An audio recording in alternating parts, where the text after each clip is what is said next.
ગોરી ચામડી અને ગોરા દેશનું પહેલાથી જ આપણને એક શું કહેવાય કે એને ચલણ વધી ગયું છે કે ગોરી ચામડી પ્રત્યે અને ગોરા દેશ પ્રત્યે આપણે પહેલાથી જ મોહિત થતા આવ્યા છીએ.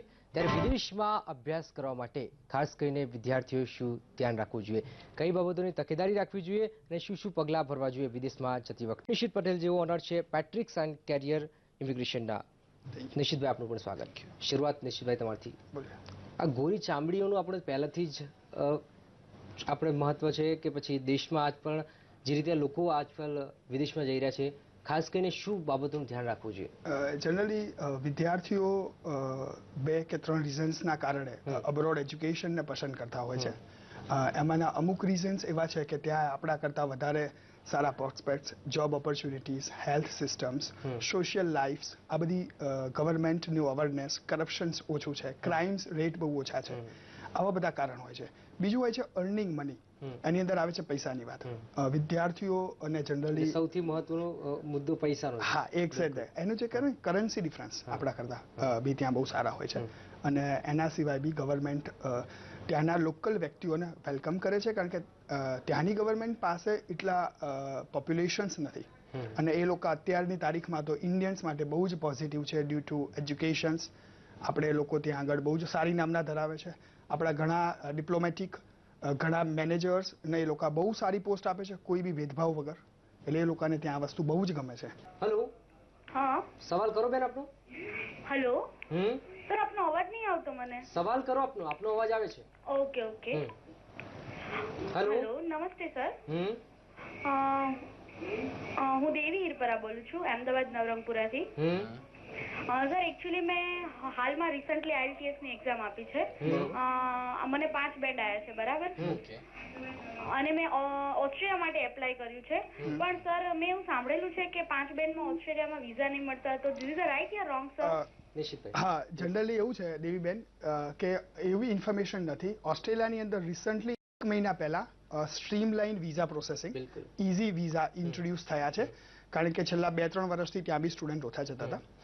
એ સ્ટ્રીમલાઇન વિઝા પ્રોસેસિંગમાં જો તમને ત્યાંની યુનિવર્સિટી જો એડમિશન્સ આપે છે, સો તમને વિઝા રિગાર્ડિંગ કોઈ પ્રોબ્લેમ્સ નથી આવતો. IELTS બીજો કોઈ વિકલ્પ ખરો? ના, જો ઓસ્ટ્રેલિયા માટે થિંક કરતા હોય તો અત્યારે ઓસ્ટ્રેલિયા 2 એક્ઝામને કન્સિડર કરે છે, IELTS અને એની સાથે સાથે TOEFL ની એક્ઝામ્સ. ઓસ્ટ્રેલિયા માટે 2 એક્ઝામ્સ તમે કોઈ બી ચેનલ ગુજરાતી, પરંતુ નિશિતભાઈ આપણે હવે ગુજરાતીમાં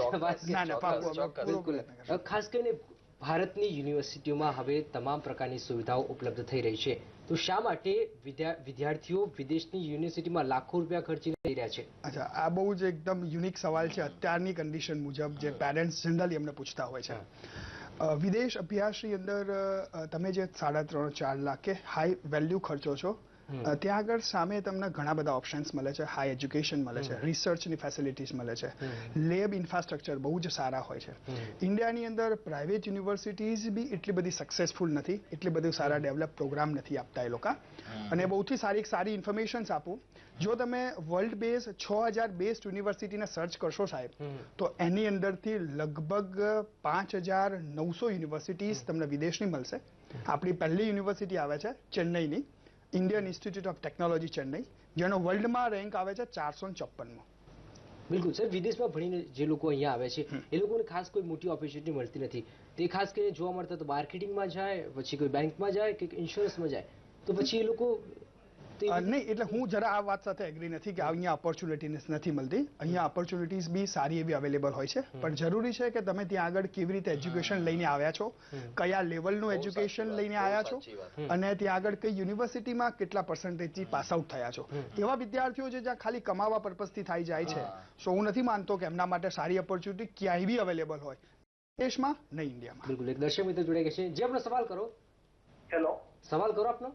સરજી, મારે એકચ્યુઅલી યુએસમાં સ્ટડી કરવા માટે જવું છે. હું અત્યારે બેન્કિંગમાં મતલબ પ્રોબેશનલ ઓફિસર છું એક બેંકમાં, અને મારે હવે યુએસ જવાની ઈચ્છા છે, મતલબ સ્ટડીમાં અને ત્યાં જોબ કરવાની ઈચ્છા છે. તો મેં એકચ્યુઅલી MBA માર્કેટિંગમાં કર્યું છે. અહીંયા કેટલું કમાવો છો તમે? હાજી, અહીંયા કેટલું કમાવો છો? અહીંયા પ્રોબેશનલ ઓફિસર 30 એપ્રોક્સિમેટ 30,000. યુએસ જેવું છે. એટલે જનરલી અમને થોડાક મારા ક્વેશ્ચન્સ પૂછવાના બાકી રહી ગયા કે એમણે અહીંયા બેચલર્સ કરેલું છે, કે એમને ત્યાં આગળ ફોન શું ચાલુ છે Okay, હા. એટલે બીએસસી માં કર્યું છે ફિઝિક્સમાં. ફિઝિક્સમાં કર્યું છે અને તમે ત્યાં કયો પ્રોગ્રામ્સ કરવા જવા માંગો છો? હું ઇકોનોમિક્સ, મારી પાસે જો હું તમને સિલેક્શન આપી શકું સર, ઇકોનોમિક્સ મારો ફેવરિટ સબ્જેક્ટ છે. Okay. સેકન્ડ છે કે માર્કેટિંગમાં અથવા તો એમએસ ઇન કોમ્પ્યુટર સાયન્સ. હવે જનરલી જોવા જઈએ ને સાહેબ તો તમારું પાસ્ટ એજ્યુકેશન એ તમારા પ્રપોઝ એજ્યુકેશનને સપોર્ટ નથી કરતું, એટલે રિગાર્ડિંગ તમને થોડો ઘણો પ્રોબ્લેમ થશે વિઝા રિગાર્ડિંગ, કારણ કે એમણે કર્યું છે બીએસસી વિથ ફિઝિક્સ, બિલકુલ રાઈટ? તો હું એમને એક ક્વેશ્ચન પૂછવા માંગીશ, તો તમને આટલો ઇન્ટરેસ્ટ હતો તો તમે ઇન્ડિયાની અંદર કેમ બેચલર્સ કોમ્પ્યુટર્સ અથવા એમની તમારી રિલેવન્ટ ફિલ્ડમાં કેમ ના કર્યું? એ સાહેબ એ જ પ્રશ્ન થાય કે જો વિદ્યાર્થી ખોટો વિષય પસંદ કરી હા. નાખે તો શું નુકસાન ભોગવી શકે? નુકસાનમાં એને વિઝા ઇસ્યુ થવાની શક્યતા એકદમ નહીવત થઈ જાય છે, અથવા વિદ્યાર્થીને જે વિઝા ઓફિસર હોય એને કન્વિન્સ કરવા બહુ જ અઘરા પડે છે કે ભાઈ મારે જેન્યુન આ પડે કે વિદ્યાર્થીઓ જો અહીંયા ફોરેન એજ્યુકેશન અત્યારની કન્ડિશનમાં જો લોકો એક્સેપ્ટ કરવું હોય તો ખરેખર જેનો સ્ટડીનો પર્પસ હોય, ખરેખર જેને ત્યાં ગયા પછી પોતાનું સારામાં સારું એજ્યુકેશન લેવું હોય, પ્રેક્ટિકલી બેઝ અને થિયરિટિકલ, એવા જ વિદ્યાર્થીઓએ ફોરેન એજ્યુકેશન સિલેક્ટ કરવું એક જોઈએ. દર્શક મિત્ર જોડાઈ ગયા છે, જે આપણો સવાલ કરો. હેલો હેલો હેલો હેલો, આપણો ટીવીનો અવાજ મ્યુટ કરો ને આપણો સવાલ કરો. હેલો, હાજી, સવાલ કરો આપનો. હલો, હમ હાજી, હું નરેન્દ્રભાઈ બોલું. સવાલ કરો. હા, હું સવાલ પહેલા દુબઈમાં હતો, 10 પાસ પ્લસ આઈટી છું. હવે મારે કઈ કન્ટ્રી ચોઈસ કરવી જોઈએ? હવે જરા એમને એ પૂછવા માંગીશ નરેન્દ્રભાઈ કે તમારું કયા પર્પઝથી તમે કઈ કન્ટ્રીમાં જવા માંગો છો એ જરૂરી છે. તમારું એજ્યુકેશન શું છે અહીંયા આગળ? એટલે મારે નોકરી માટે જવું છે. તમારું અહીંયા આગળ એજ્યુકેશન શું છે? અહીંયા શું ભણ્યા છો તમે ઇન્ડિયામાં? કન્સ્ટ્રક્શન લાઈન માટે. કન્સ્ટ્રક્શન લાઈનમાં બીજે જવા માંગે છે. શું એજ્યુકેશન શું છે અહીંયા એમનું? 10 પાસ છે એમનું. સો ધારો કે 10 પાસ પછી તો બહુ જ ઓછી ઓપોર્ચ્યુનિટીઝ હોય છે, અને જનરલી વર્ક પરમિટનો જે આપણે સવાલ પૂછ્યો છે એના ઉપર ભાવિનભાઈ બી કદાચ મારી વાત સાથે સંમત બી થશે કે વર્ક પરમિટ અપ્લાય કરતા પહેલા, જેવી રીતે કે અત્યારે ઘણા બધા ઠગાઈના કિસ્સાઓ આવે છે, વર્ક પરમિટ વર્ક પરમિટ બહુ જ ઓછી થાય છે આ બધી કન્ટ્રીઝમાં, જેવી રીતે કે US, Canada, Australia, New Zealand. Work permit ઉપર જતા પહેલા તમારે જે બી એજન્ટ છે એની પાસે ગવર્મેન્ટ ઓફ ઇન્ડિયાનું લેબર લાયસન્સ છે કે નહીં એ ચેક કરવું જોઈએ. એની પાસે લીગલી ઓથોરાઇઝ કંપનીનો લેટર છે, અગ્રીમેન્ટ છે, આ બધું વેરીફાઈ કરાવવું જોઈએ, અને પછી જ તમારે વર્ક પરમિટ ઉપર જવું હિતાવ છે, નહીં તમે ખોટા ઠગાઈના પાત્ર બની શકો છો. દર્શક મિત્રો જોડાઈ ગયા છે, જે આપનો સવાલ કરો. હેલો હેલો, સવાલ કરો આપનો. હા સર, હું અમદાવાદથી જ બોલું છું. મારા સને 12th સાયન્સ પાસ આઉટ કર્યું છે અત્યારે. હવે એને આગળ બેચલર માટે કેનેડા મોકલવાની ઈચ્છા છે, તો શું એ સારું છે કેનેડા મોકલવું ને એ રીતનું, કે પછી આપણે ઇન્ડિયામાં જ બેટર છે એવું છે? કેનેડા ફેવરિટ પણ છે. અને એમણે એ જરા એ પૂછી લો કે એમણે સાયન્સ કઈ ફિલ્ડમાં, મેથ્સ અથવા બાયોલોજી સાયન્સ એડ કરવા માંગીશ. અહીંયા આગળ બેન છે ને ઘણા એવા સારા પ્રોગ્રામ્સ છે જેની ડિમાન્ડ ઇન્ડિયામાં છે, પણ અત્યારે પ્રોગ્રામ્સ ઇન્ડિયામાં ચાલતા નથી ક્યાંય બી. તમને જાણીને બહુ આશ્ચર્ય લાગશે. જેવી રીતે કે ઇન્ડિયામાં ન્યુક્લિયર સાયન્સ નથી થતું, એ કેનેડામાં કરવા મોકલી શકો છો. ઇન્ડિયાની અંદર વિન્ડ ટર્બાઇન નથી થતું, એ પ્રોગ્રામ તમે ત્યાં કરવા મોકલી શકો છો, રાઈટ? ઘણી બધી તમે એકદમ વાઇલ્ડ લાઇન છે જેની ઓપોર્ચ્યુનિટી કેનેડામાં બી છે અને જેની ઓપોર્ચ્યુનિટી ઇન્ડિયામાં બી છે. ખાસ કરીને વિદ્યાર્થીઓને શું પડકારો હોય છે, ઠગાઈના કિસ્સાઓનો સામનો કરવો પડે છે, અને શું કાયદાકીય બાબતોનું ધ્યાન રાખવું છે, તે બાબતો આપણે ચર્ચા કરીશું. પણ હાલ સમય થયો છે એક વિરામનો.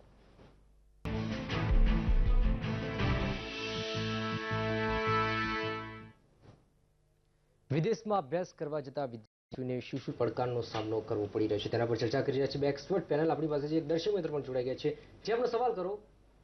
હેલો જી સર. હેલો હેલો, હા આપને અવાજ આવે છે, આપ સવાલ કરો. સર મારું નામ દીક્ષિતા છે. સર હું દીવમાં રહું છું. મારે જાણવું છે કે અત્યારે મારી પાસે ટૂંક સમયમાં યુકે લંડન માટેનો વિઝા આવી જશે. અત્યારે હાલમાં હું માસ્ટર માઇક્રોબાયોલોજીમાં અભ્યાસ કરું છું, તો મારે એ જાણવું છે કે ફ્યુચરમાં ત્યાં મને જોબના કોઈ ચાન્સીસ છે? જનરલી યુકેની અંદર જો એમના વિઝા આવી જતા હોય તો એમણે કઈ યુનિવર્સિટી સિલેક્ટ કરી છે એ જોવું જોઈએ. અને હું તો તમારા માધ્યમ દ્વારા ખાસ વિદ્યાર્થીઓને કહીશ કે તમે કોઈ બી કન્ટ્રીમાં જાઓ એની પહેલા ત્યાં કેટલા જોબ અવર્સ અવેલેબલ છે એ બધા રૂલ્સ રેગ્યુલેશન જાણી લો. કોઈ બી રીતે એ કન્ટ્રીના રૂલ્સ રેગ્યુલેશનને બ્રેક ના કરશો.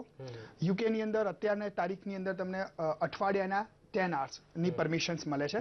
તમારે એના જ ફોલોઅપ કરવી જોઈએ. એનાથી વધારે વર્ક કરવા કરતા તમે આટલું સારું અહીંયા ભણેલા છો, માઇક્રોબાયોલોજી બહુ જ સારો સબ્જેક્ટ છે.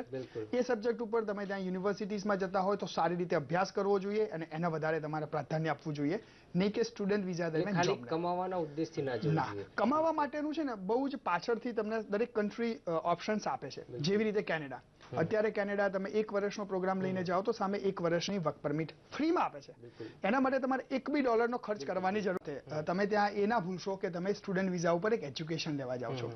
સારી રીતે ભણશો, સારા રીતે ત્યાં આગળ પર્સન્ટેજ મેન્ટેન કરશો અને જનરલી આપણા ગુજરાતી છોકરાઓ ઓલવેઝ ત્યાં સ્કોલર જ હોય છે.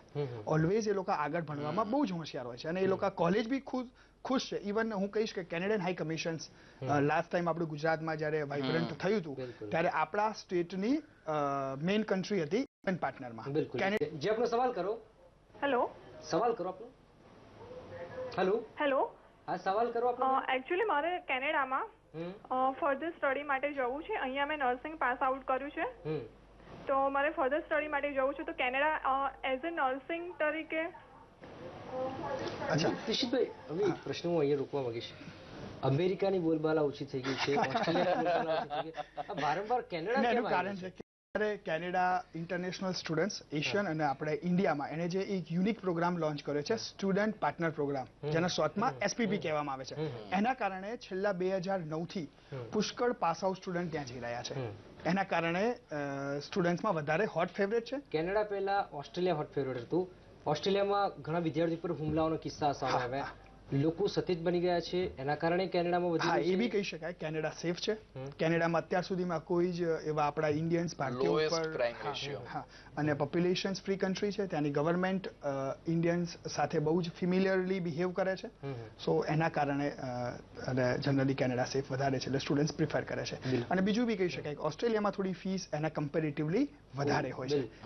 કેનેડામાં ઓછી ફીસ છે. હા, કેનેડા અને ગુજરાતીઓને પાછું ફીમાં પણ ઓછું હોય તો સારું રહે. બિલકુલ. એક દર્શક મિત્ર જોડાઈ ગયા છે. જે આપનો સવાલ કરો. હેલો. સવાલ કરો આપનો. હા, હાલમાં ધોરણ 12 પાસ છે, લેડીઝ છે, બેબી છે. હા. અને હાલમાં એન્જિનિયરિંગમાં જવું કઈ લાઈન લઈ શકે? એટલે વિદેશમાં જવું છે? હાલ પછી વિદેશમાં ઈચ્છા ખરી, પણ પહેલા ઇન્ડિયાની વાત કરું છું. હા. ઇન્ડિયા માટે કયું એ ગ્રુપમાં કઈ લાઈન લેવી સારી? ઓકે. બીજી લાઈન લેવી છે અને પછી વિદેશ જવું છે. નિશ્ચિતભાઈ. અચ્છા, ઇન્ડિયાની અંદર જો એમણે જે વાત કરી છે બરોબર, એના કરતા ઘણી સારી ઓપોર્ચ્યુનિટીઝ બી અવેલેબલ છે એમના માટે. દરેક એમણે જેવું કીધું એ ગ્રુપ છે. સો જેવું આપણે પહેલા વાત કરી મેથ્સ સાથે mechanical engineering, civil engineering, construction, જો જનરલી લેડીઝ છે તો હું નથી પ્રિફર કરતો કે એમણે મિકેનિકલ, સિવિલ એવા આઉટસોર્સિસ જે જનરલી બોયઝ પ્રિફર કરતા હોય છે. સો એમને એન્વાયરમેન્ટ ટેકનિશિયન્સ છે, એન્વાયરમેન્ટ અને બહુ સારું એનર્જી રિન્યુએબલ રિસોર્સિસ, આવા બધા પ્રોગ્રામ્સમાં બેબી હોય તો એમને મોકલી. મેસેજ આપવા માંગતા હોય. હું ગુજરાતીમાં વિદ્યાર્થીને એ જ કહીશ, તમે જરૂર અબ્રોડ એજ્યુકેશન માટે જાઓ. બહુ જ સારી ઓપોર્ચ્યુનિટી છે, બહુ જ સારું અર્નિંગ છે. જતા પહેલા બહુ જ સર્ચ કરો. જેને આજના ઘણા બધા વ્યુઅર્સને ખબર જ નથી ક્યાં જવું છે, કેમ જવું છે. એને આ બધું વધારે કરો અને પછી તમારું સિલેક્ટ કરશો તો તમે જરૂર તમારા જીવનના એમ સુધી પહોંચી શકશો. બિલકુલ. સમયનો ભાવ છે એટલે આ ચર્ચાને અહીંયા જ રોકવી પડશે, પરંતુ વિદેશમાં અભ્યાસ કરવા માટે રિસર્ચ પણ બિલકુલ જરૂર છે. બિલકુલ બંનેનો ખૂબ